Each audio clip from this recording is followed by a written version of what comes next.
Okay, so welcome back. So in this video, I will be teaching you how to get the path of the current directory where the program is being stored. So first of all, we need to include our library. Next, we need to create a buffer.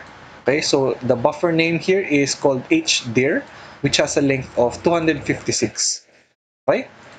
Next, we need to push the offset of hdir, so that will become the buffer where the path will be stored.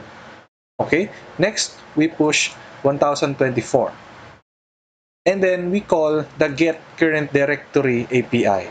Right, so just we can see the path. So I pushed the offset of hdir and called stdout. Okay, so let's save and compile.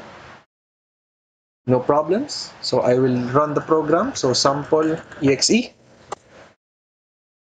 And as you can see here, the path is C users Lester desktop.